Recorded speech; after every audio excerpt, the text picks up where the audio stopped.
जैसा कि आप सभी जानते हैं कि अब हमारे बीच लता मंगेशकर नहीं रहीं। कोविड के एक दंश ने आखिरकार भारत की स्वर कोकिला को छीन ही लिया। एक बहुत ही सादा, संयमित और शांत जीवन जीने वाली लता दीदी अब सदा के लिए शांत हो चुकी हैं। वर्ष 2020 में कोविड की महामारी के बाद से ही लता दीदी का लोगों से मिलना जुलना बंद हो गया था। कोविड-19 शुरू होने के बाद जिसको भी लता दीदी से मिलना होता वो उनसे फोन पर ही बात कर लिया करता। मुंबई में महामारी का प्रकोप और लता दीदी की वृद्धावस्था में ये बहुत जरूरी था कि वो सभी प्रकार की आवश्यक एहतियात बरतें। लता जी के सारे एहतियात बरतने के बावजूद भी वो कोरोना की चपेट में आ गईं। पिछले 1 साल के दौरान लता जी ने लोगों से मिलने का सिलसिला एकदम बंद कर दिया था। वो अपने घर में खुद को क्वारंटीन कर चुकी थीं। शरीर कमजोर होता जा रहा था, आयु बढ़ रही थी, तबीयत अब देख रेख और सहारा मांगने लगी थी। यहाँ तक कि आशा भोसले भी 1.5 साल से लोनावाला में रह रही हैं।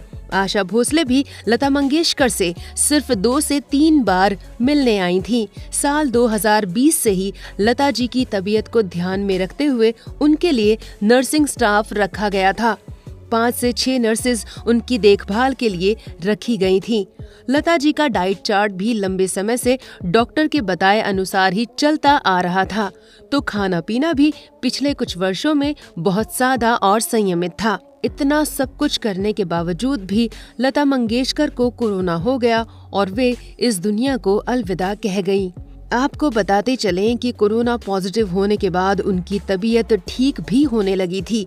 ऐसी आशा लगाई जा रही थी कि वो वापस आने वाली हैं, लेकिन बीते शनिवार को ही उनकी तबीयत बहुत ज्यादा खराब हो गई, जिसके चलते उन्हें वेंटिलेटर पर रखा गया और फिर उनके निधन की खबर सामने आई। इसलिए ही शायद कहा जाता है कि जब किसी का वक्त आता है तो चाहे वो कितने भी प्रिकॉशंस क्यों न ले ले। लता मंगेशकर के जानने वालों ने बताया कि कोरोना से ठीक होने के बाद लता मंगेशकर जी के कई लोगों से मिलने के प्लान थे, लेकिन अफसोस लता मंगेशकर जी ठीक होकर अपने घर वापस न आ सकी।